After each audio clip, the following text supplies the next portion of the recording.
Welcome to part 23 of Don't Say Schwarzenegger, my story about surviving an attempted unaliving and the corruption and cover-up that ensued. A-list celebrities, politicians, and their offspring are also in this story. So we are now on the 6th of 7 hearings to address the probation violation of the three Drizzes being caught in a surprise home search with a loaded, stolen, chambered pew-pew, illegal white powder, and the green plants in a duffel bag. So we are now back down. It's like a ping pong match. Like we're in airport court and for Alberto Driz's thing, and then we're back in downtown for Maurice's thing. So we're now back downtown, Judge Mader's courtroom. And we have the amazing DDA, Casey Higgins, back because remember the last, like 2 parts ago, his replacement downtown for the DDA, Miriam Avalos, was like, what am I doing here? He needs to be here. I have no idea what's going on. So I like her for that. So now Casey Higgins is back because he knows all the details and he's representing the people. So this is how it should work, you know? And we're covering, we're covering Maurice Driz's probation violation, and his attorney, Mark Werksman, is representing him. Now, for this hearing, there's 2 people that take the stand. The first one is the investigating probation officer, the one that just did the surprise probation search and found all the stuff. So she actually takes the stand. And me and my brother and a bunch of our friends actually went up and said hello to her and met her and had a chat with her after this hearing. So that's going to be very interesting. So we're going to be getting into Schwarzenegger stuff and TMZ stuff in this section in the next part. Okay, so let's start it off. So probation officer Don Contreras, that's the name of the investigating officer who runs that department, and it's called the LA County Probation Department High Risk GPS Unit. What they do is they're not specifically attached to any specific case. They just drive around LA County and they just pull up addresses of felons, and they like look it up and they go, okay, let's do a surprise search here. And they look up their pictures, what their requirements and probation status is, because they should know this, what to look for, for each person. So anyways, they decide to pull up to their Beverly Hills luxury condo. And when she gets there, Alberto Driz, the owner of the condo, he's home, but he's the only one home. Sean is away, probably at Christina's house. Maurice is, Alberto tells the officer that Maurice is downtown LA working. He's not there. So he's employed. Interesting, because they keep trying to say they're indigent and broke. Okay, so Alberto Driz, so she's on the stand, and Don Contreras, the probation officer, says that Alberto was extremely concerned during the search about his doorman and the valet parkers seeing the cops in uniforms with full gear. Again, these guys are indigent and broke. That's the poverty I want to live in, where you're so indigent that you're upset that your valet parker and your doorman are going to be like, ooh, what's going on? She said that Alberto was very upset and very tense while the house was being searched. I wonder why. And that at one point, Alberto asked her, like, hey, can I make a business call? Because I'm supposed to have a business meeting, like, shortly here. So could you guys wrap this up? Like, this doesn't look good. Can I please, make a business call?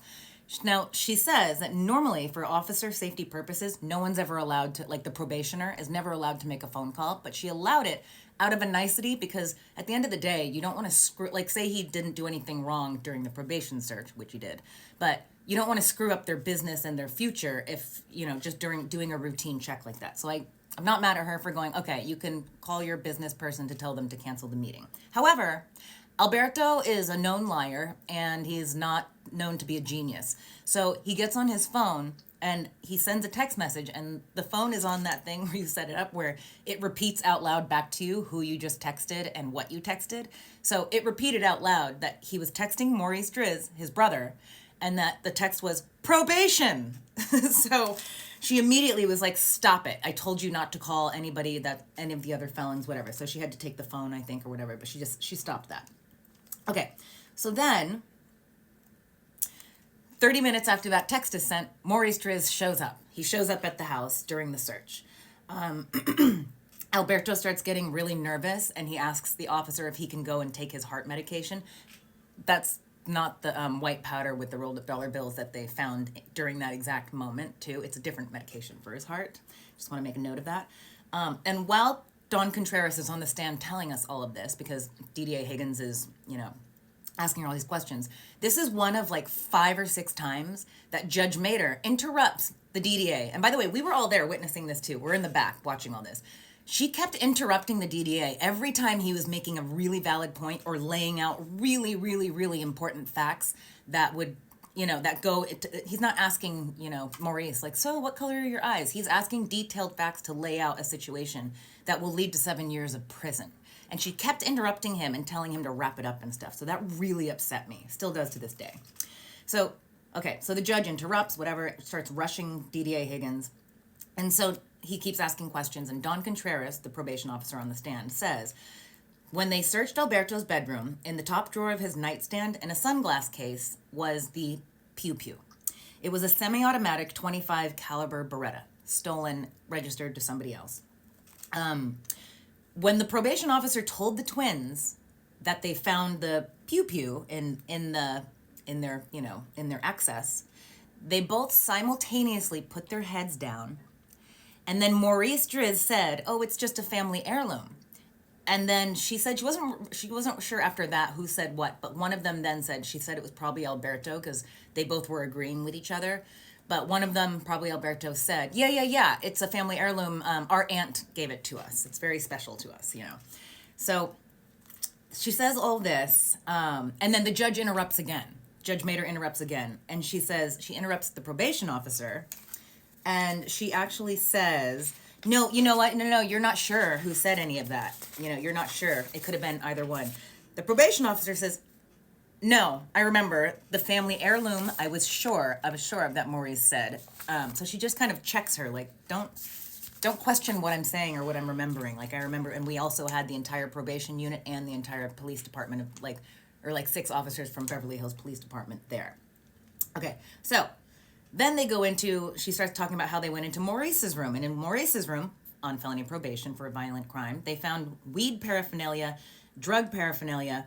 In Alberto's room, they found the rolled up dollar bills with the illegal white powder on them.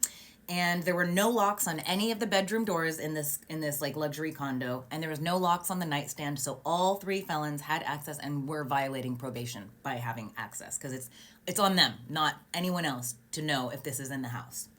So, hold on, where did that just go? So, the heirloom statements that were made in front of the 6-person probation team and the Beverly Hills Department, Officer Contreras says, yeah, everybody witnessed, my entire team witnessed them say this. So you could subpoena every single, like a dozen people with badges, and they would all say, yeah, we said that. It's also in the report. So this happened, okay? So at this point, oh God, okay, a couple minutes left. Okay, so at this point, this is going to be a couple parts just to do this one hearing.